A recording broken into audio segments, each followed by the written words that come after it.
Hello everyone, welcome to my channel school of science. मेरा नाम नितिन लूथरा है और आज हम शुरू कर रहे हैं बहुत ही इम्पॉर्टेंट टॉपिक हाइब्रिडाइजेशन के नेक्स्ट लेक्चर में, जो हम पहले के लेक्चर काफ़ी अपलोड कर चुके हैं। आज हम पढ़ने वाले हैं sp हाइब्रिडाइजेशन। sp3 sp2 हम पहले पढ़ चुके हैं, तो आइए बात करते हैं sp हाइब्रिडाइजेशन क्या होती है। इसके अंदर एक s एटॉमिक ऑर्बिटल और हमारा एक px एटॉमिक ऑर्बिटल, ये दो एटॉमिक ऑर्बिटल्स अपनी एनर्जीज को क्या करते हैं, ऐड करते हैं, मिक्स करते हैं और डिवाइडेड कर देते हैं दो के बीच में बराबर। और हमारे पास दो ऐसे नए हाइब्रिड ऑर्बिटल आते हैं जिनको हम क्या कहते हैं, sp हाइब्रिड ऑर्बिटल। इस दोनों हाइब्रिड ऑर्बिटल के अंदर s कैरेक्टर 50% होता है और p कैरेक्टर भी कितना होता है, 50%। तो देखिए sp3 में s कैरेक्टर 25% था, sp2 में वो 33% हो गया और sp के अंदर वो कितना हो गया, 50% बन गया। मतलब धीरे धीरे s कैरेक्टर बढ़ रहा है। याद रखिएगा, वेरी इंपॉर्टेंट, अगर s कैरेक्टर बढ़ता है तो एटम की ताकत बॉन्डेड इलेक्ट्रॉन पेयर को खींचने की अपनी तरफ बढ़ती है, जिसको हम कहते हैं इलेक्ट्रोनेगेटिविटी बढ़ती है। तो sp हाइब्रिड एटम की इलेक्ट्रोनेगेटिविटी बहुत ज्यादा होती है comparison to sp3 and sp2। Is that clear? तो ये स्टेटमेंट मैं जरूर लिखूंगा कि अगर s कैरेक्टर इंक्रीज करता है देन इलेक्ट्रोनेगेटिविटी ऑफ एटम क्या करती है, इंक्रीज करती है। Is that clear? जिसकी वजह से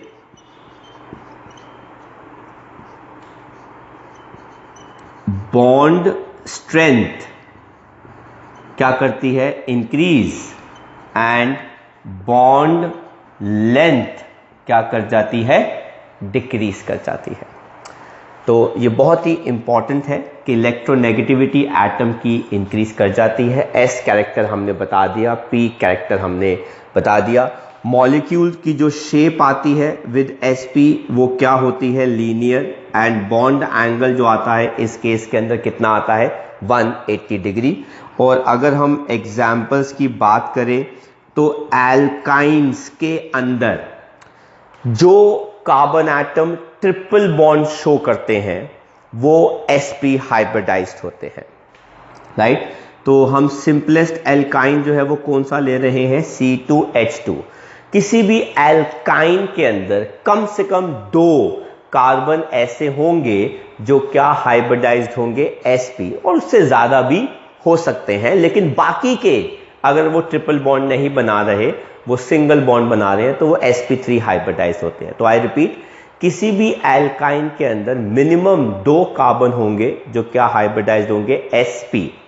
अब सिंस दो यहां पर ऑर्बिटल हमारे पार्टिसिपेट कर रहे हैं तो कम से कम हमारे पास दो सिग्मा बॉन्ड जरूर बनेंगे इसके अंदर, मिनिमम, डिपेंडिंग अपॉन मॉलिक्यूल कैसा है।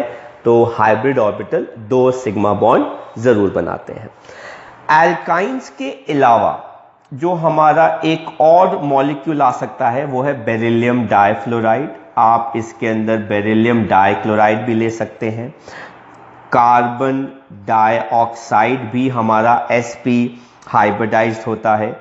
बेरिलियम डाइहाइड्राइड भी हमारा sp हाइब्रिडाइज्ड होता है, राइट।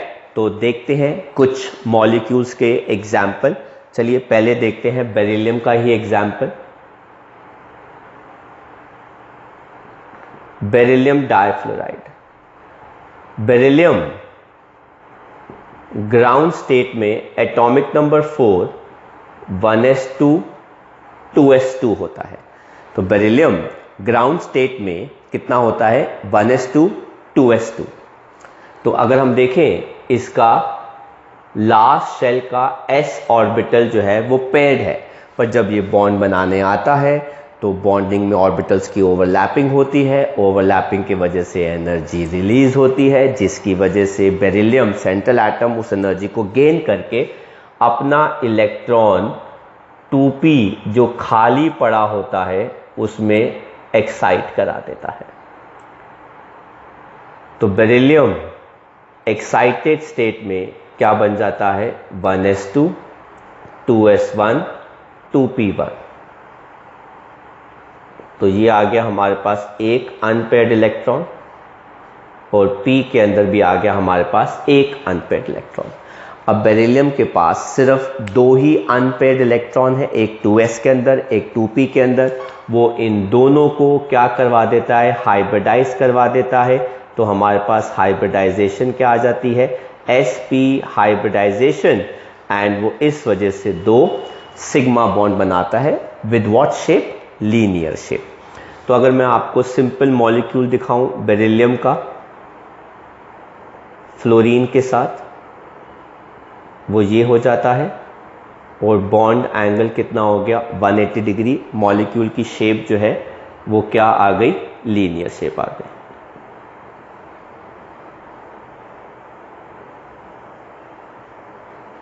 राइट। तो जरा इसका ऑर्बिटल डायग्राम देखते हैं। ये जो दो हाइब्रिड ऑर्बिटल आए हैं ये एक दूसरे को रिपेल करेंगे। अगर दो हाइब्रिड ऑर्बिटल एक दूसरे को रिपेल करेंगे तो वो एक दूसरे के एग्जैक्टली ऑपोजिट चले जाते हैं।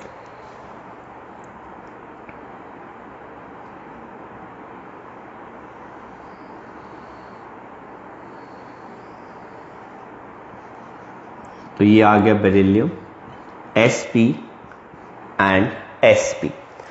अब बचा कौन, फ्लोरीन। फ्लोरीन के पास एक इलेक्ट्रॉन क्या होता है, अनपेयर्ड, जो 2p ऑर्बिटल में होता है। सिंस वो अनपेयर्ड है, 2p ऑर्बिटल में है और वो हाइब्रिडाइज नहीं कर रहा, तो उसका लोब एज इट इज आएगा।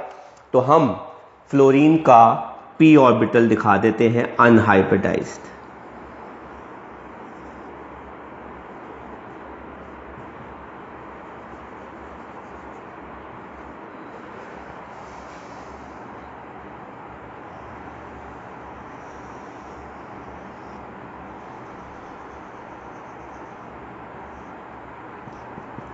तो आप देख सकते हैं बेरिलियम के दो सिग्मा बॉन्ड आ गए, एक फ्लोरीन के साथ इधर, एक फ्लोरीन के साथ इधर सिग्मा बॉन्ड। ये भी फ्लोरीन का 2p ऑर्बिटल है। एग्जैक्टली सिमिलर वेज के अंदर आप बेरिलियम डाइक्लोराइड भी दिखा सकते हैं, लेकिन यहाँ पर क्या लिखना पड़ेगा आपको, Cl, और ये क्या लिखना पड़ेगा आपको, 3p, क्योंकि क्लोरीन का जो अनपेयर्ड इलेक्ट्रॉन होता है वो किस में होता है, 3p ऑर्बिटल के अंदर होता है। यहाँ पे भी आप Cl लिखेंगे और यहाँ पे क्या लिखेंगे आप, 3p लिखेंगे। दूसरा जो मॉलिक्यूल आप देख सकते हैं बेरिलियम का, वो है बेरिलियम डाइहाइड्राइड।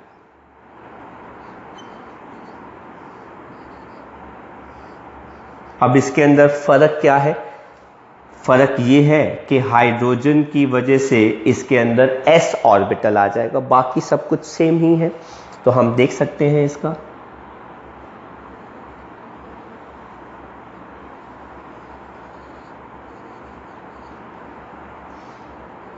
ये आ गया sp, ये आ गया sp, और हमारे पास हाइड्रोजन है तो उसका unhybridised s orbital,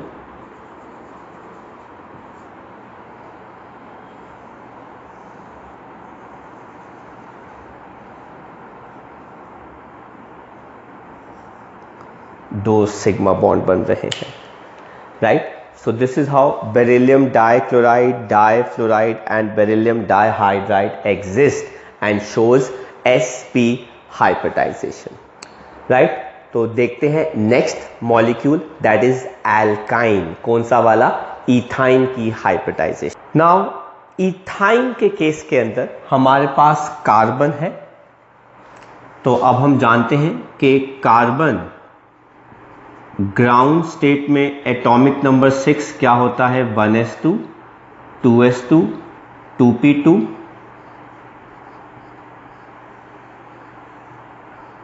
last shell में एक इलेक्ट्रॉन पेयर, दो इलेक्ट्रॉन्स अनपेयर, बट कार्बन को बॉन्ड बनाते समय ऑर्बिटल्स की ओवरलैपिंग करते समय एनर्जी मिल जाती है, जिससे वो इलेक्ट्रॉन को अपने क्या करा लेता है, एक्साइट।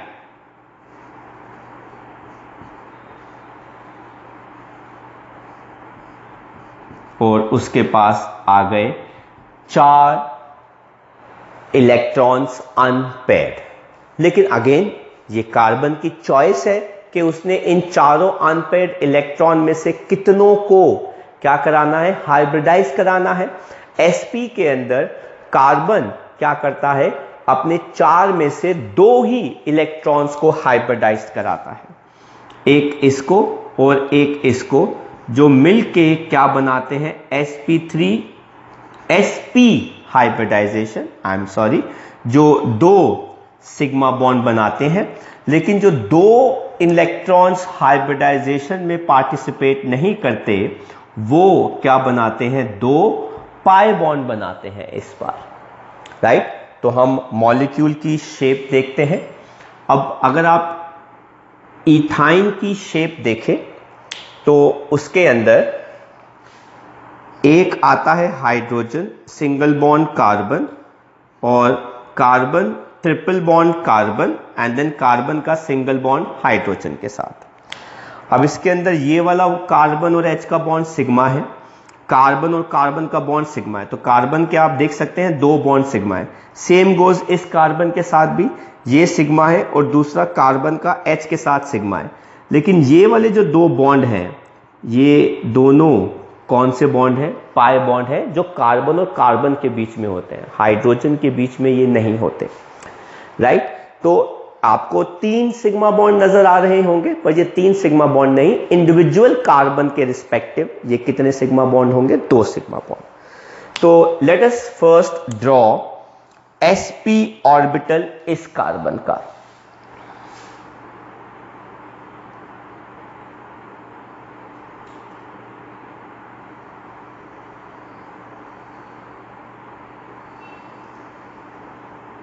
ये हो गया हमारा पहला कार्बन sp, sp,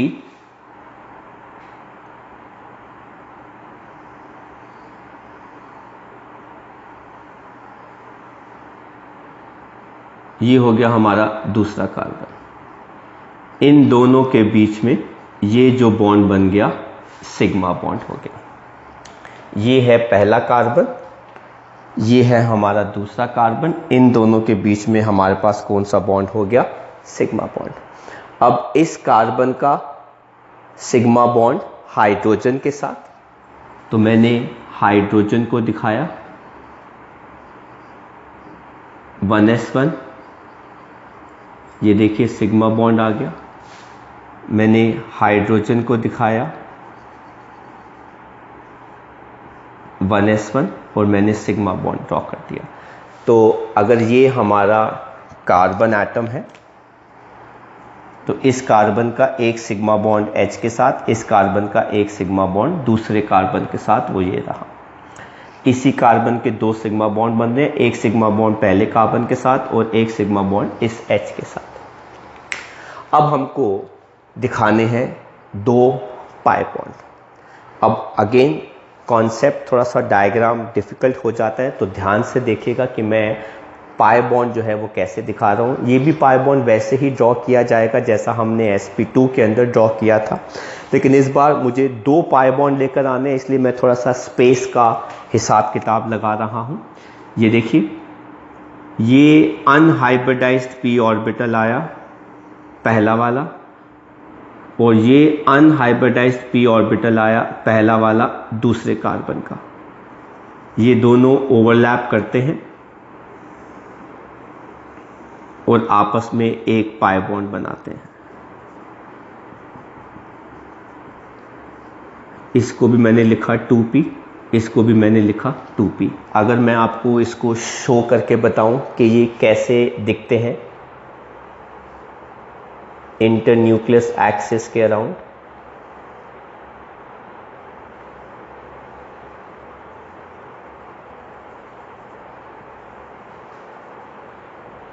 ये ऐसे दिखता है पाई बॉन्ड। दूसरा वाला मैं थोड़ा सा राइट साइड की तरफ स्लांट करते दिखाऊंगा।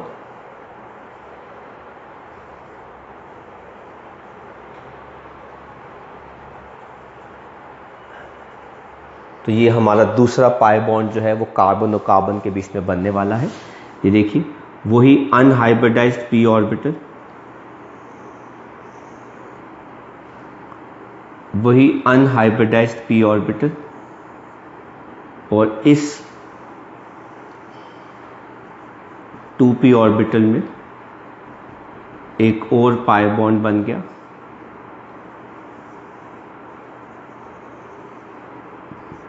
एक और पाई बॉन्ड बन गया। तो ऊपर नीचे जो ओवरलैपिंग है वो एक पाई बॉन्ड बनाती है। आप इन लेक्चर्स को दोबारा रिवाइंड करके भी देख सकते हैं, या किसी भी पॉइंट से, किसी भी टाइम ऑफ फ्रेम से आप इनको देख सकते हैं। ये मत सोचिएगा कि मैंने स्ट्रक्चर ड्रॉ कर दिया तो अब मेरे को दोबारा समझ में कैसे आएगा, राइट। तो कीप रिवाइंडिंग और reversing so that you understand well.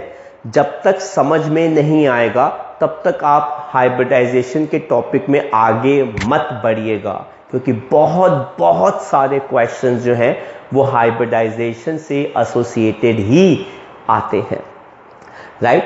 तो आई होप आपको एसपी हाइब्रिडाइजेशन समझ में आया।